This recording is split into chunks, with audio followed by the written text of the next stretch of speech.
Selamat pagi, kita berjumpa lagi dalam pelajaran pengantar penelitian. Pada hari ini kita akan mempelajari prosedur analisis data kuantitatif. Silakan cek di bab 3 proposal penelitian kalian, apakah kalian akan melakukan analisis data kuantitatif atau data kualitatif. Data yang telah terkumpul tentunya harus melalui beberapa tahap, yaitu pengolahan dan analisis untuk nantinya bisa digunakan untuk mengambil kesimpulan. Hari ini kita akan melihat bagaimana pengolahan dan analisis data itu dapat dilakukan untuk data kuantitatif.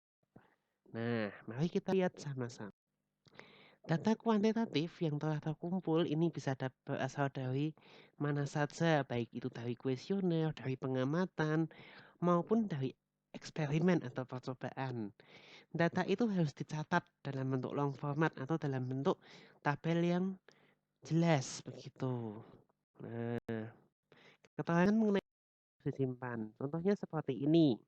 Ini adalah hasil angket yang disimpan dalam bentuk Excel, diberi penjelasan nomor responden, kemudian usia, jenis kelamin sesuai data yang kita kumpulkan, dan semua variabel yang akan kita gunakan, yang kita dapatkan dari angket itu. Ya, semua harus disimpan dulu. Nah, dari data inilah yang nanti kita dapat menganalisis untuk menjawab pertanyaan peneliti. Nah, analisis data dapat dilakukan berdasarkan tabulasi data yang telah dibuat. Penyajiannya nanti dapat dengan berbagai cara, yaitu membuat tabel, membuat grafik, dan sebagainya. Apabila kita membuat hipotesis di awal, kita dapat melakukan uji hipotesis menggunakan metode-metode statistik inferensial atau induktif. Analisis lanjutan dapat dilakukan dengan memberi penjelasan mengenai data yang disajikan hipotesis. Nah, kita nanti ingat-ingat kembali tipe data yang kalian gunakan itu seperti apa. Nah, ini contoh penyajian data dalam bentuk tabel sederhana. Respon jawabannya apa, kemudian frekuensinya berapa yang menjawab begitu, dan persentasenya. Nah, yang lebih kompleks kita bisa membuat tabel silang atau tabulasi silang. Di sini ada dua variabel yaitu kelurahan dan pendidikan. Lalu ada jumlah di dalamnya itu adalah jumlah-jumlahnya. Berapa yang TK, berapa yang SD dan sebagainya. Seperti itu. Juga bisa membuat diagram. Tentunya diagram ini sudah tidak asing bagi kalian. Bisa dibuat dengan Excel maupun dengan perangkat lunak yang lain. Bisa berupa diagram lingkaran, berupa diagram batang, bisa diagram garis, diagram peta. Nah, berupa piktogram, tapi ini lebih jarang kalau digunakan untuk pada laporan penelitian, umumnya lebih ke presentasi. Kalau kita ingin melihat hubungan dua variabel, kita bisa menggunakan diagram pencah atau scatter plot. Diagram kotak garis atau box plot dapat kita gunakan untuk melihat nilai suatu variabel pada dua atau lebih kategori. Ada juga diagram radar. Nah, ini kita gunakan untuk mengamati beberapa variabel sekaligus. Nah, misalnya ini suhu di beberapa tempat. Nah, ini kita bisa bandingkan sekaligus dengan menggunakan diagram radar. Nah, ini beberapa macam diagram yang dapat kita gunakan. Nah, analisisnya seperti apa? Nanti kita bisa membuat komentar umum. Apakah data itu sedikit atau banyak atau ada yang mendominasi atau sering, jarang dan sebagainya. Kalau data itu diamati pada berbagai nilai kita bisa juga melihat kecenderungan apakah mengalami peningkatan atau stabil atau mengalami penurunan dan sebagainya. Dari sana kita bisa mencari penjelasan kenapa begitu. Nah, inilah yang penting ya caranya. Mengapa seperti itu atau ada pola apa di sana begitu. Kalau kita menggunakan uji hipotesis, maka jelaskanlah hasil uji hipotesis tersebut. Nah, ini selain menggunakan diagram, kita juga bisa mengambil beberapa nilai. Ukuran pemusatan bisa menggunakan rata-rata atau min, kemudian median, bisa juga menggunakan modus. Kita juga bisa menghitung namanya simpangan baku atau standar deviasi. Ini menghitungnya kalau pakai Excel akan sangat mudah, tidak usah dihitung secara manual. Simpangan baku ini menunjukkan sebaran data. Artinya data yang memiliki rata-rata sama bisa jadi penyebarannya beda. Pada contoh ini data A, B, dan C rata-ratanya sama yaitu 15,5. Namun sebarannya beda-beda. Ada yang dari 11 sampai 21, ada yang hanya 14 sampai 17, ada yang 11 sampai 20. Tapi nilainya mengelompok di ujung-ujungnya, tidak ada yang sekitar 15. Nah, ini yang dapat dibedakan selain oleh jangkauan atau oleh range-nya, bisa juga dibedakan oleh simpangan bakunya. Kita bisa lihat semakin data itu menyebar jauh dari rata-ratanya, semakin tinggi pula simpangan baku itu. Nah, beberapa di antara kalian mungkin kemarin berencana untuk melakukan inferensi statistik ya, ketika mengambil sampelnya sudah acak, kemudian merancang akan melakukan prosedur uji hipotesis, ada yang namanya uji T, ada yang namanya uji chi-square, dan sebagainya. Ada yang begitu, yang tidak juga tidak apa-apa ya, boleh.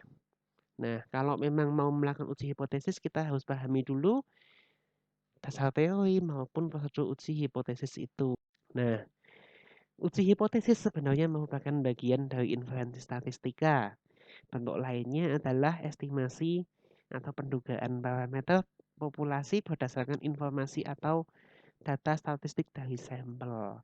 Pada uji hipotesis kita akan melihat apakah hipotesis kita didukung oleh informasi dari sampel. Nah, untuk menguji hipotesis mula-mula, hipotesis penelitian kita harus dinyatakan dalam bentuk hipotesis statistik, yakni dugaan tentang parameter populasi. Hipotesis statistik terdiri dari pasangan hipotesis 0 atau H0 dan hipotesis alternatif atau H1, disebut juga HA, lawan dari hipotesis 0. Kita lihat contohnya, bisa berupa perbandingan nilai statistik tertentu, misalnya rata-rata sebelum penerimaan bantuan dan sesudah penerimaan bantuan tidak lebih besar, itu yang hipotesis nolnya. Hipotesis satunya apa? Sebelum penerimaan bantuan lebih besar dibandingkan setelah penerimaan bantuan. Kalau mau dibalik ya dibalik semuanya. H0-nya berarti tidak lebih kecil, H1-nya adalah lebih kecil tergantung dari penelitian kita seperti apa. Lambang itu adalah lambang mu, itu adalah lambang untuk rata-rata populasi. Nah, hipotesis juga dapat berupa ada tidaknya hubungan antara dua variabel. Nah, lambangnya adalah korelasi. Di situ korelasi sama dengan 0 artinya tidak ada hubungan signifikan antara kecemasan matematik dan nilai UN matematika. Tidak sama dengan 0 artinya ada hubungan signifikan. Semacam itu. Hipotesis statistik ya. Bagaimana sih sebenarnya uji hipotesis itu dilakukan? Mari kita lihat. Jadi hipotesis itu sebenarnya adalah klaim. Misalnya klaim bahwa rata-rata usia populasi penduduk suatu daerah adalah 50 tahun. Kita nggak meneliti populasinya, kita mengambil sampelnya. Dari sampel misalnya kita ambil, kita dapatkan nilai rata-rata usianya 20 tahun. Nah, apakah kalau sampelnya itu rata-rata 20 tahun, apakah masuk akal bahwa sampel ini diambil dari populasi yang rata-rata 50 tahun? Nah, itu. Jika ya, maka kita terima hipotesis kita. Jika tidak, maka hipotesisnya kita tolak. Nah, seperti itu konsepnya. Nah, karena sampel itu hanya sebagian dari populasi, maka itu pengujian hipotesis itu pasti ada kesalahannya. Karena kita hanya mengambil sampel, nggak bisa meneliti semuanya. Nah, maka kita perlu pahami kesalahan-kesalahan dalam pengujian hipotesis. Nanti ada namanya kesalahan tipe 1, yaitu menolak H0 yang sebenarnya tepat.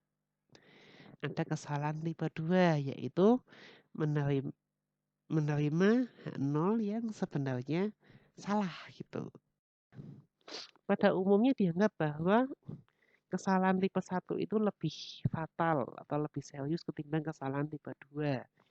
Maka biasanya kesalahan tipe 1 itu nanti peluangnya akan dilambangkan dengan alfa atau disebut juga tingkat signifikansi.